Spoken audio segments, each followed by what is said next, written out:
Welcome to Misquoting Jesus with Bart Ehrman, the only show where a six-time New York Times best-selling author and world-renowned Bible scholar uncovers the many fascinating, little-known facts about the New Testament, the historical Jesus, and the rise of Christianity. I'm your host, Megan Lewis. Let's begin. Hello, everybody, and welcome back to Misquoting Jesus. We are actually recording a little ahead of schedule because Bart is currently in the Galapagos. So, Bart, I hope future you is having a delightful time. My future me is having a fantastic time, and is so happy that he is not recording this while on vacation in the Galapagos. That would be not the most enjoyable thing that one could do. Well, I'm glad that future you is having a good time. Hopefully, future me is also having a good time. And today we are going to be talking about Paul, which is kind of a big topic, so we've decided to narrow it down a bit, which I think is definitely worth doing. And so next to the Holy Trinity, Paul is arguably one of the most important figures in the Christian religion, and over half of the books in the New Testament are related to him somehow, and he spread the gospel across geographic and ethnic lines. Some people consider him the founder of the Christian religion, and that's what we're going to be talking about today. Does Christianity owe more to his understanding of Jesus' death and resurrection than it does to Jesus' own teachings? So I am excited to talk about this. It's not something I've really thought about, discussed before. Paul, you're not Paul, you're Bart. I'm sorry, Bart. I was about to say, Paul, why is it important to consider Bart's role? Like, well, I mean, we could talk about that, but that's a completely different topic. We do have a description of what Paul looked like in the apocryphal Acts of Paul, and I'm rather pleased to say I don't look like him. I was going to say from what I remember, it's not a positive description. It's not a flattering description. So you are indeed Bart. Why is it important to consider Paul's role in the formation of Christianity?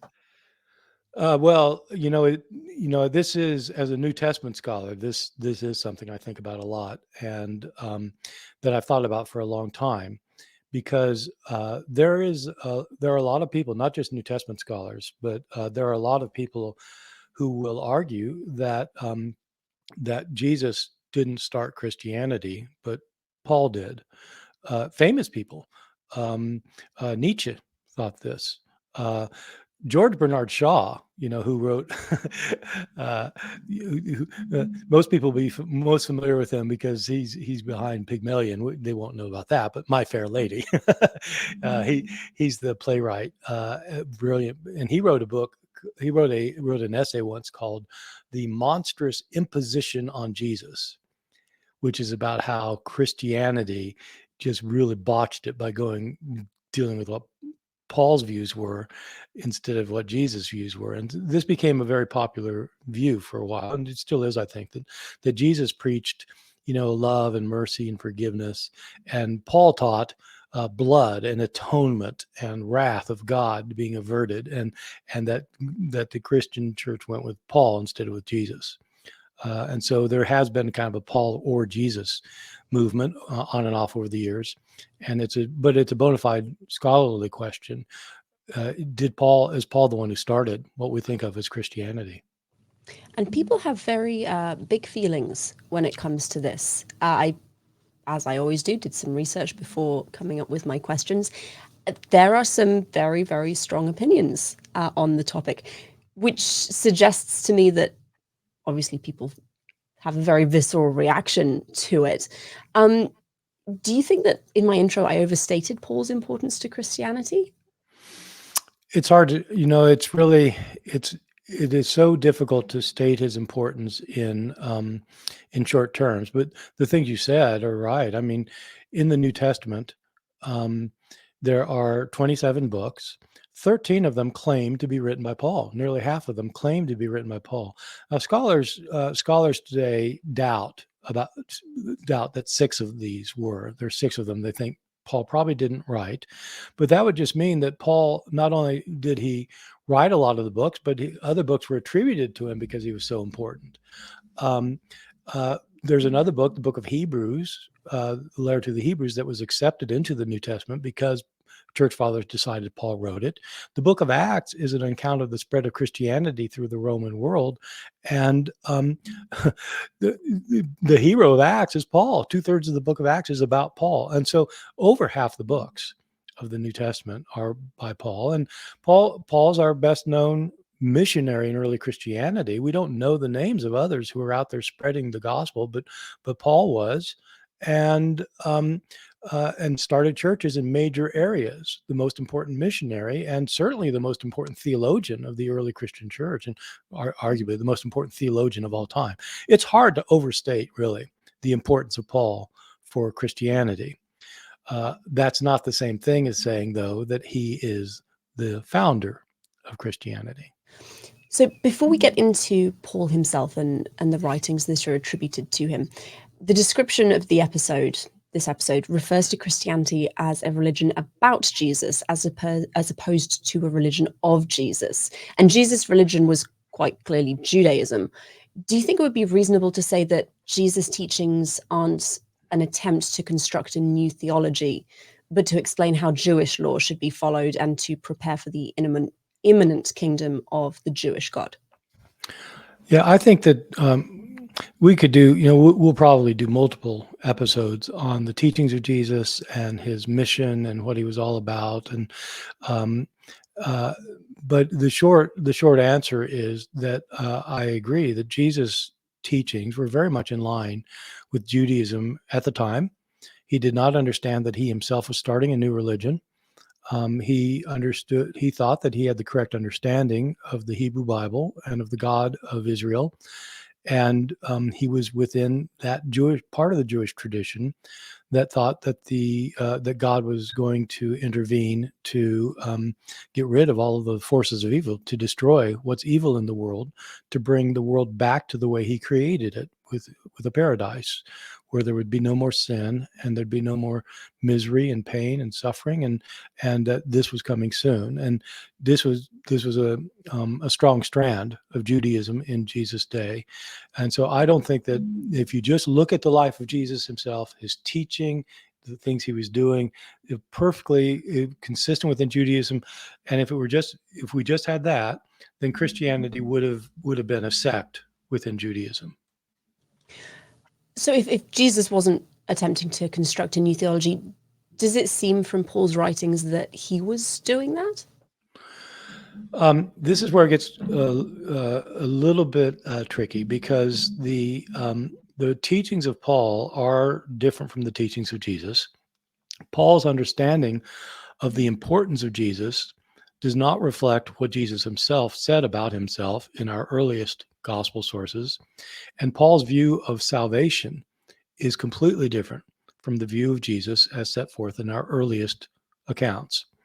Let me stress here that one of the difficulties of talking about this is that historians have to figure out what Jesus himself really said and did, because we don't have his writings. We don't have any recordings of his teachings. We have gospels that were written decades later, and the gospels are written after Paul. We're used to thinking of the gospels as being the first books of the New Testament, because they are in our New Testaments, but they weren't the first books written. They are being written based on how understandings of Jesus had developed over the decades. Paul also is writing a couple of decades after Jesus.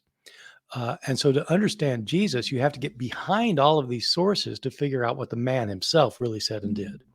And so when I talk about what Jesus said and did, I'm talking about that. Jesus, in that understanding, did not preach that his death and resurrection is what would bring about salvation for the world.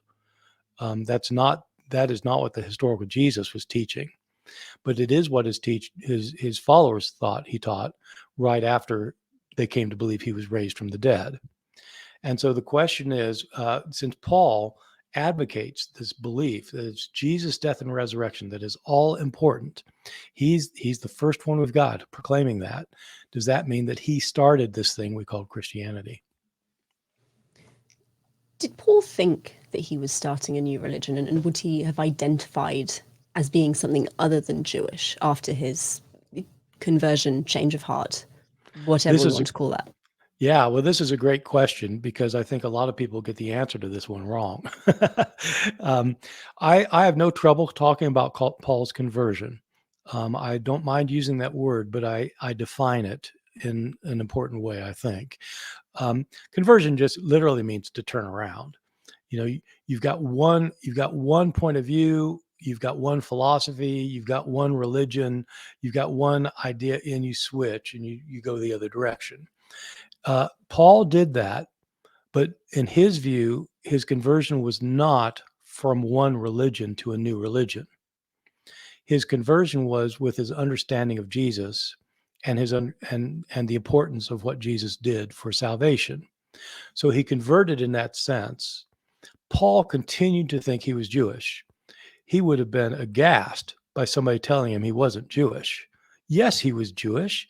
In fact, he was the one who understood Judaism because he knew that the Jewish Messiah had come, and he knew that the Messiah was not supposed to be somebody who came to destroy the Romans and set up a kingdom in Israel. The Messiah was somebody who was supposed to die for the sins of the world and be raised from the dead. That's what God planned from the beginning. Um, and God planned for that message to go to non-Jews. This is how God fulfills his predictions in the book of Isaiah that the whole world will, march to Zion and will follow the God of Israel. God's doing that. He's fulfilling that promise through Jesus. So Paul's the one who saw that. His view, he saw that, he understood that, he converted to believe that, but it was Judaism. This was true Judaism. This is what Judaism was supposed to be for Paul. And Paul, you mentioned, saw himself as an apostle to the Gentiles specifically.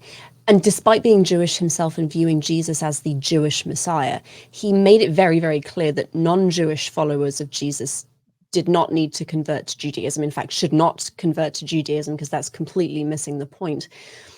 In your opinion, how much of this focus of Paul on Gentiles not becoming Jews contribute to the formation of Christianity as a new and distinct religion? So if Paul had focused more on the Jewish community or required conversion, do you think that followers of Jesus would have remained as an offshoot of Judaism?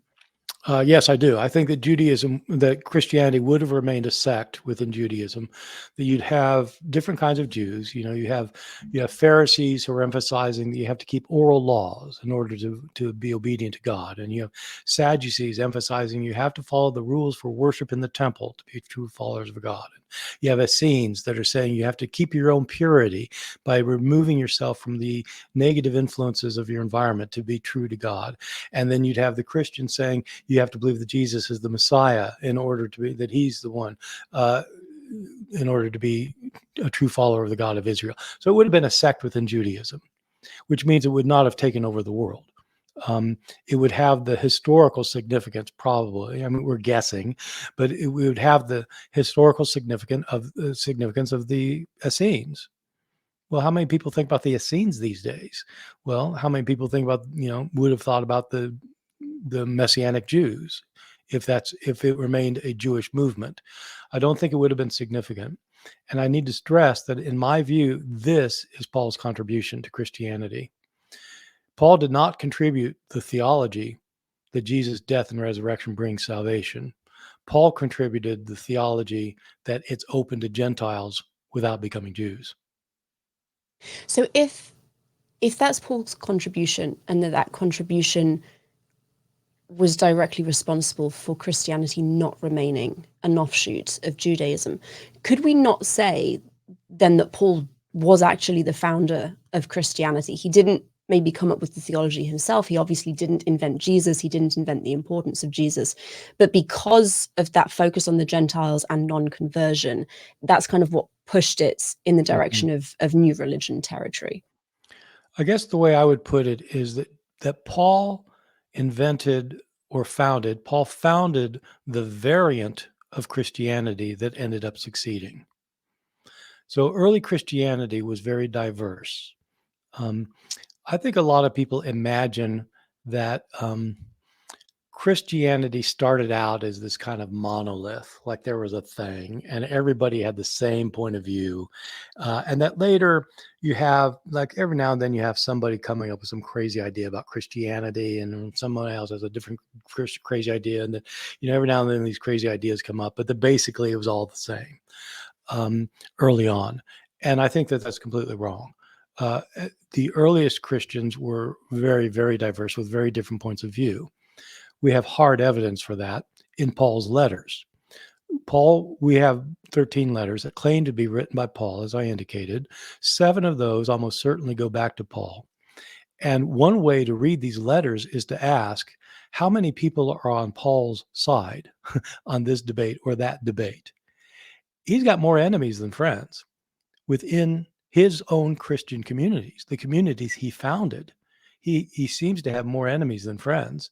And so he has to keep convincing each of these communities to stop following these other teachers, these other Christian teachers. And there are different issues. The issues going on in Corinth are not the issues going on in Galatia. And so everywhere we go, we see these differences of Christianity. Paul had one version of Christianity that he was convinced was right because he said Christ revealed it to him. The difference between Paul and all the others we know about was not that Jesus' death and resurrection brings salvation. The difference is that Paul thought that Gentiles could be saved without becoming Jewish. So I would not say he invented Christianity. I define Christianity very broadly, actually. Just, for the sake of having some kind of definition, I would say that Christianity is the belief that in some way Christ provides salvation. That covers a lot of territory because in early Christianity, there were people who said that Christ's death and resurrection brought salvation. You had Christians who said that Jesus' death and resurrection had nothing to do with salvation. You have people like the author of the Gospel of Thomas thinks that the secret teachings of Jesus are what brings salvation, not his death and resurrection. There are all sorts of kinds of Christianity. Paul didn't invent that Christ is the way to salvation, and he didn't invent the kind of larger variant within that the death and resurrection of Jesus brings salvation. He created a variant within that variant, which is that Gentiles don't have to become Jewish. You don't have to be circumcised. You don't have to keep kosher. You don't have to keep Sabbath. Following the law of the Torah has no bearing on whether you're saved or not for Paul. So I wouldn't say he founded Christianity. I'd say he founded that variant of it. Okay, thank you. That's really helpful. If the death and resurrection thing isn't obviously peculiar to Paul, is it something that shows up in Jesus' own teachings at all? This is back to the difficulty I mentioned earlier, that if you look at the Gospels and you see what they say about Jesus, well, yes. I mean, the Matthew, Mark, and Luke, and John all have Jesus predicting his death and resurrection. And there are indications, especially in all of them, that it's the death and resurrection of Jesus that make a person, put a person into a right standing before God, that they need, and that somehow this death and resurrection brings about a right standing. And so the answer is for the Gospels, yes. In the Gospels, Jesus does teach this. The question is, did the historical Jesus teach this?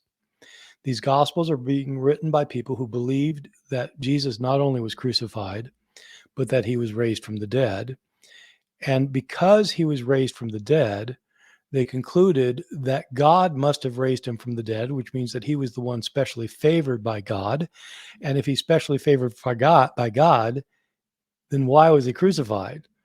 Is this what God does to the people he favors? He tortures them to death? That doesn't seem right. Well, so there was a reason. There's a divine reason for Christ dying, and that is that he died for the sins of others. I think as soon as the earliest followers of Jesus believed in the resurrection, they made that connection. This death mattered before God. This death was a sacrifice for sins. And so they're teaching that right from the outset. And they're teaching that for years before Paul even comes on the scene. So you mentioned that Paul is maybe one of the foremost theologians in certainly early Christianity, and if anyone listening is familiar with the Christian religion or the various permutations of it, you see an awful lot of that coming through in how religion or how Christianity is practiced. Is he, if not responsible for the formation of the death and resurrection, the importance of the death and resurrection, is he maybe responsible for putting together or for writing about something that would be created, that would be made into a comprehensive Christian theology? Yeah. So I think the answer to that's probably yes. I mean, so the followers of Jesus, the earliest followers of Jesus were his disciples and the people they converted. The disciples of Jesus were from Galilee. They were day laborers. They were fishermen, or doing manual labor. They were poor. They were uneducated. Nothing suggests that they had ever had any schooling. Most people didn't. They were living they were from a rural area of Galilee, speaking Aramaic. They weren't educated. Even in the New Testament, that's stated. In the book of Acts, we're told that both Peter and John, two of Jesus' closest disciples, were agrammatoi, which is a word that means unlettered. They didn't know their alphabet. And so they were not deep thinkers. They might have been very, very, very intelligent, but they had no intellectual training at all, no academic training. Paul did. We don't know about Paul's early life other than what we can infer from his writings. He's clearly a Jew. He grew up outside of Israel. He grew up, he tells us, as a Pharisee. So he accepted the Pharisaic understandings of Judaism. He had to be highly educated because he writes complicated Greek.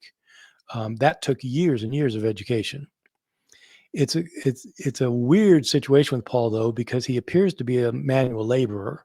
He works with his hands, and in the book of Acts, we're told that he's a leather worker, sometimes translated tent maker. Tents are made out of leather, so maybe he's a. But normally somebody with that high of an education would have something a different kind of occupation. But anyway, so in any event, he knows a lot. He's not one of the great intellectuals of his day. He's not like Seneca or somebody, but he's very, very, and he's smart, very smart. He works out theological views that the others never would have thought of. Because he had training. He didn't have advanced philosophical training, but he had some training, and he worked out how it works that Jesus' death and resurrection bring about salvation. I mean, it's one thing to say it, but what does it actually mean? And this is something most people today don't think about. Most Christians say, yeah, Jesus' death and resurrection brought about my salvation. Well, why? I mean, what about his death and resurrection brought your salvation? I mean, for example, if you believe in the resurrection, that God raised Jesus from the dead, okay, that shows that God honors Jesus. Well, that's great for Jesus. Congratulations. You got raised from the dead. What's it got to do with me? Does that translate to you? Yeah. Paul worked it out, and he worked out the theology of it in a way that made sense. And because it made sense, it could make sense to a broad range of people. It isn't just a bunch of people with kind of this fuzzy idea. It's a very clearly stated idea of how it actually works. And Paul's the first to do that we know of.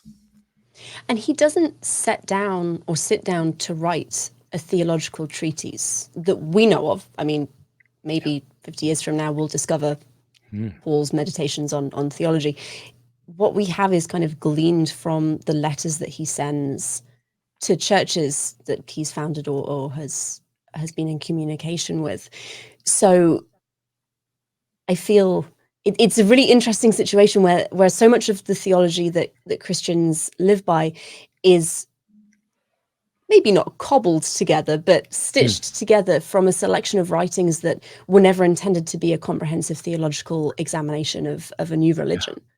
That's exactly right, and it's one of the reasons there's so many disagreements among Christians and Christian communities, congregations, denominations about what the true understanding of Paul is and what the true understanding of Christianity is.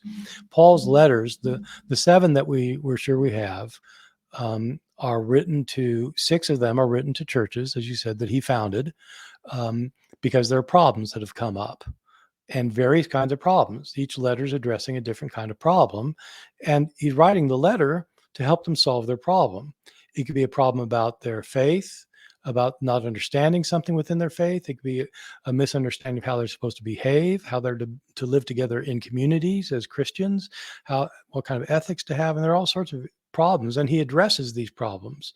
So when he's writing a church, he's not laying out what his theology is. He's presupposing his theology and maybe reminding them in places and maybe developing it in places, but it's not anything systematic, like as you said.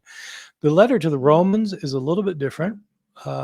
Luckily, the letter to the Romans is written to his first letter in the New Testament. It's his longest letter in the New Testament, is written to the church in the city of Rome, and he's never been there. He tells us he's never been there before, and he reminds them that he's been wanting to visit. He just hasn't been able to get there yet.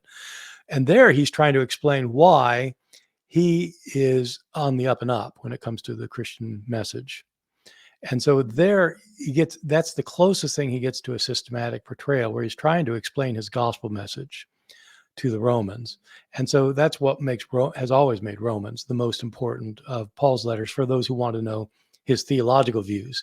But even there, you're cobbling stuff together, because he's still got a reason for writing to the Romans, and he's not writing a book for publication about the theology of Christ. So my next question is, why Paul?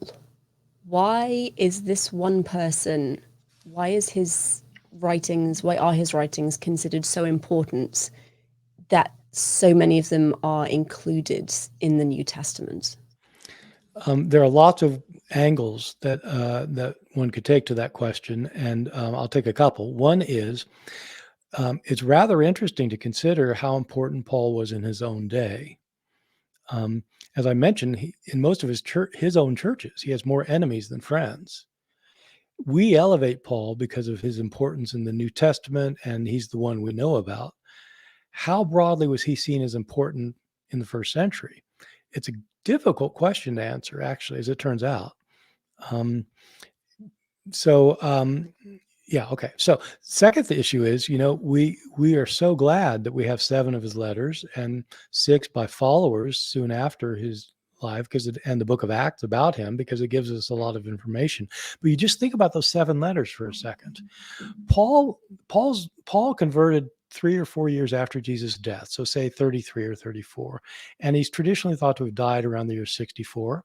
He began his Christian mission right away, apparently, and so it was 30 years that he was founding churches. So how many churches does he found in 30 years? Is it like 20 or something? I don't know, more, probably more. But suppose he founded 20. And suppose he writes these letters. Suppose he writes each congregation just twice a year. Well, if he writes each congregation, there are 20 of them twice a year. That's 40 letters a year. And if he does it for 30 years, that's 1,200 letters. We got 7. It's like, oh my God. And so that's part of the issue of his importance. So if we only have, 7 letters by one man is still, I think, considerable for the time that we're talking about. But if we only have 7 out of a possible couple of thousand, why is it that he's so important? All right. This is the key question. He is not important, as I indicated before, because he was the first to say that Jesus' death and resurrection brought salvation. He's important because he realized this could be a worldwide movement. This message of Jesus' death and resurrection was not a message only for those who are within the covenantal community of the Jews. When Paul got converted, what he converted to was not just a belief in Jesus' death and resurrection. He got converted to a particular understanding of the significance of that resurrection. When he says that Christ revealed his gospel to me, as he says in the book of Galatians. Christ revealed to him his gospel. What he means is that he's not saying that Christ showed me that he died and was raised from the dead. Christ showed me that this message applies to everyone, not just Jews. The logic is this. As a Jew, Paul had always believed that God had given his law to the Jewish people, and their part of being in God's covenant was that they kept his law. God agreed to be their God if they would be his people, and being his people meant keeping his law. Then God sent his Messiah, Jesus, to die for the sins of the world and to be raised from the dead, and a person now is made right with God by Jesus' death and resurrection. At his conversion, Paul realized that if Jesus' death and resurrection is what puts a person right with God, it would put a person right with God whether or not they followed the Torah. Because the Torah doesn't make you right with God. If you're a member of the covenantal community, you're supposed to keep the Torah, but you're not going to earn God's favor by keeping the Torah. You're not going to be saved by keeping the 10 Commandments. Because if you could do that, if you could be a good Jew and have salvation, there'd be no reason for Christ to die. God could just say, keep my laws, and everybody could keep the laws. The fact that Christ had to die shows the law cannot do it. But if the law can't do it, then you don't have to do the law to be right with God. This is the realization Paul had at his conversion. And it may have been just like a sudden thing. He's been persecuting these Christians for talking about the death of the Messiah. He thinks that's nuts. And all of a sudden he realizes, oh my God, this is how God is doing it for everybody. It's the death and resurrection of the Messiah, not the law. And so he goes to Gentile areas and he says, you can have your eternal salvation. And he convinces them that God created the world and he sent his Messiah Jesus, who raised him from the dead. He's doing all these miracles. He convinces them to leave their traditional Roman Greek religions and accept Jesus, and they don't have to be Jewish to do it. You don't have to get circumcised. You don't have to keep kosher. You don't have to do these things. All you have to do is believe in the death and resurrection of Jesus. If you do that, of course, you're going to be ethical. A lot of his stuff is about how if you're a member of the people of God, you still have to behave. But it's not by doing the things that make Jews Jewish. And man, that opened up the floodgates, because now this could be a religion that could spread to everybody, to everybody in the world. Everybody in the world can accept this message. And without that, Christianity would not have taken over the Roman Empire and would not have become the religion of the West. So that's rather important. And I think that speaks to kind of the practical aspects of the founding of Christianity. Founding is maybe the wrong word here, but if we're talking about the impact Paul had on the early formation of Christianity as a distinct religion and his preaching to the Gentiles, the geographical spread, and you've mentioned it when we've been talking, the geographical spread is a huge thing, because he's founding new churches over 30 years and traveling widely. This must have had a massive impact on how fast Christianity spread and how far, geographically speaking, it went. Yeah, that's right. It's the combination of the geography and the ethnicity. I mean, it's to Gentiles. It can go anywhere, and he's founding churches in Asia Minor, which is now Turkey, and in what is now Greece, and he wants to take his mission all the way to Spain. And the people he converts are converting other people. And so the religion begins to grow. He's not converting thousands and thousands of people. He doesn't need to. He only needs to convert a few people who will convert other people. And the point is, it starts growing. And once it starts growing with people converting other people, it's going to take off. So in another podcast, we'll talk about like how it takes off, how it ends up taking over everything. And it didn't happen in Paul's day. It didn't happen for centuries, but he lays the seed for that. And the seed is both the idea that the death and resurrection of Jesus will bring salvation, and that this can be taken everywhere. And that you have to do it because there's no salvation otherwise.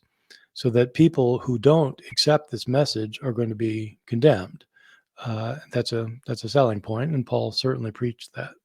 I think that's a good place to finish the conversation, but thank you. You have actually a course on Paul and Jesus coming up. I think it's the 27th and 28th of May, I think it launches. Can you talk a little bit about that? Yeah, well, for this little conversation we've had, we've scratched the surface of a very important topic about the relationship of Paul and Jesus, and we'll have more. We're going to have more episodes on that. The next episode, we're going to deal with another aspect of it. But we are in the back and forth we're having. We're scratching the surface. There are really important issues here that are also unusually interesting about the relationship of Paul and Jesus, and so we haven't.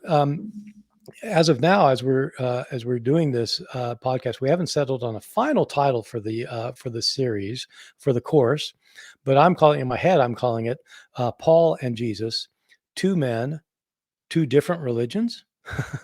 And so I don't know if we'll go with that. We'll go with something like that. But this is going to be a full course. It will be an 8-lecture course over 2 days that people can purchase, and if they purchase ahead of time, they can come to hear me do it live with a live Q&A.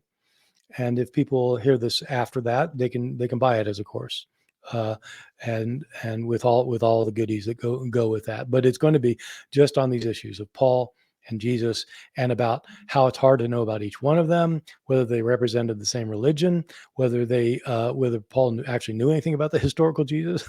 all sorts of really interesting things. Excellent. That sounds really fascinating. And there will be full details of that on the website, so you can go to bartehrman.com and have a look there. We are going to have your weekly update next, which is always fun to hear about what you're doing. This is Bart's Weekly Update, where we get to catch up on all the latest about Dr. Ehrman's book releases, speaking engagements, ehrmanblog.org happenings, and online course launches. Now, we've already said that you're in the Galapagos, so future you is looking at turtles and birds and having just a wonderful time. Yes. So my future me is going to spend another week doing this. And then my distant future me is going to come back and get ready for a summer abroad, really, but taking books and or at least taking a New Testament and thinking about my next book. Excellent. That sounds like really fun on all fronts.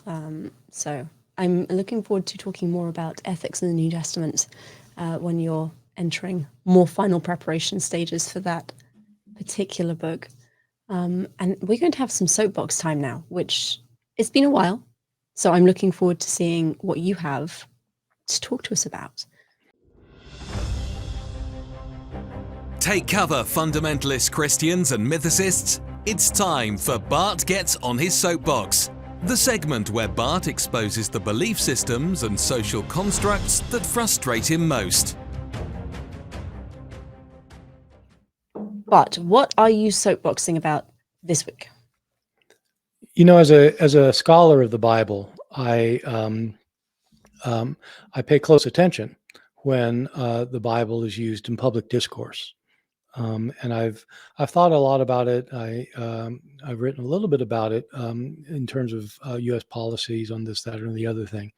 But like most biblical scholars, one thing I get rather upset about is when politicians and others use the Bible to promote views that they may have justifiably or may have unjustifiably, but promote views for things the Bible doesn't talk about.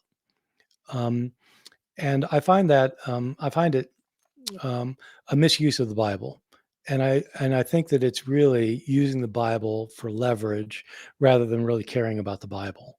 And so, just to pick like the most controversial issue that we can possibly imagine in our context, there's a lot of debate right now about the abortion issue. And for the purposes of what I'm going to say now, I'm not going to take a side on that. I have very strong opinions about it, but I'm just going to say that using the Bible in order to show that God condemns abortion is completely wrong. The Bible doesn't talk about abortion. there is no passage in the Bible, Old Testament or New Testament, that condemns abortion or that calls a fetus a living human being, or but people assume that it does. Why do they assume it does? Because somebody told them it does, and they come up with these verses that've got nothing to do with abortion. And just as an example, you get this passage that you'll sometimes find in the Psalms and related works. They'll say something like, "You knew me." This is speaking to God. "You knew me before I was in my mother's womb." You say, see, the person in the womb is a human already. So that shows that the fetus is a human. And, it's like they're not reading this verse. This verse is not saying that the person in the womb is a human. It says, before my mother conceived me, you knew me. So, I'll ask somebody, so you think this is talking about, before you were born? Yes, before. Now, when is it talking about before I was born? Is it talking about when you're in the womb? No, it's before I was in the womb. Okay, so do you think you're a human being before you were conceived? Well, no. But that's what this verse says. Before I was in my mother's womb, you knew me. And so you have to believe in the pre-existence of the human being before conception. Well, I don't believe that. I know, but that's what the verse is saying. And so it's a metaphor. It's not a literal statement. Whereas there are some passages in the Bible that they don't speak about abortion, but they clearly show that that in the Old Testament that the fetus was not considered to be a human being. The best instance of this is in the book of Exodus, right after the 10 Commandments. There are these commandments about if this happens, then that happens. If this is a crime, that's the penalty. Okay, so two men are fighting, and there's a woman standing next to them who's pregnant, fully pregnant, and one of the men accidentally hits the woman with a fist or with a board or something, and the woman miscarries. What's the penalty? It depends. If the woman dies, it's the death penalty. He's killed another human being. If the woman doesn't die but miscarries, it's a fine paid to her husband. That's the penalty for when you lose property. It's not the fine. It's not the sentence, not the death sentence you get for killing another human. And so this passage is clearly not seeing the child that's born as a full human being. So there are passages like that. There are other passages that relate that way. So again, I am not taking a stand on the abortion issue because it's a complicated issue that has to do with what we today think about when life begins. And there are justifiably different opinions about when life begins in our modern world. But you should not use the Bible for it because the Bible doesn't talk about it. The Bible never talks about abortion, and it doesn't ever refer to the fetus as an unborn human. So anyway, that's my soapbox. So think we'll get in trouble for that one, Megan? Complaints can be sent to the following address. It's a good soapbox, honestly. And it's a frustration that I have also, because it just, you're right, it's not there. You can't make up the Bible saying something about something it doesn't talk about. Whereas the things that the Bible does talk about, everybody ignores. Read Amos chapters 3-5 and tell me what God is most interested in.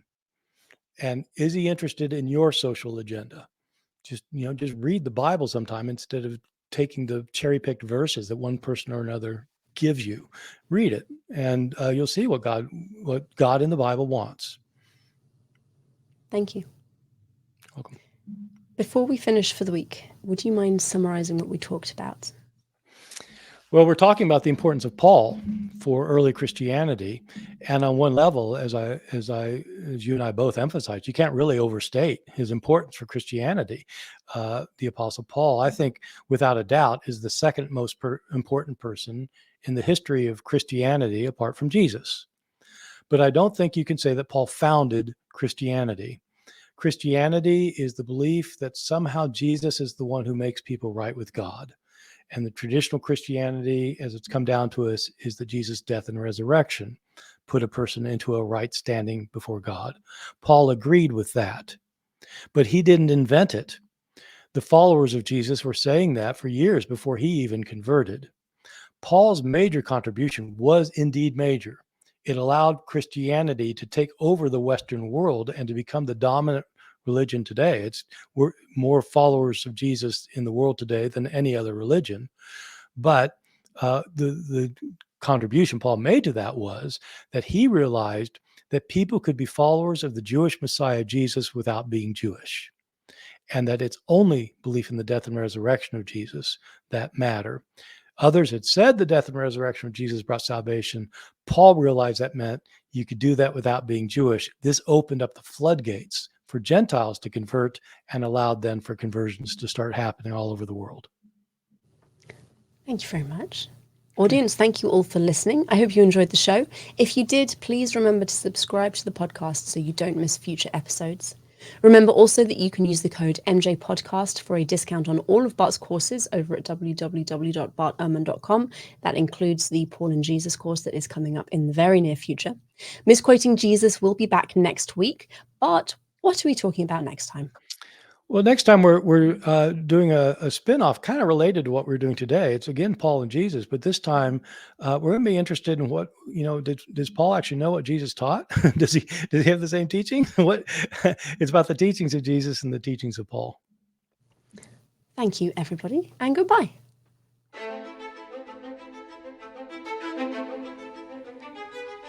This has been an episode of Misquoting Jesus with Bart Ehrman.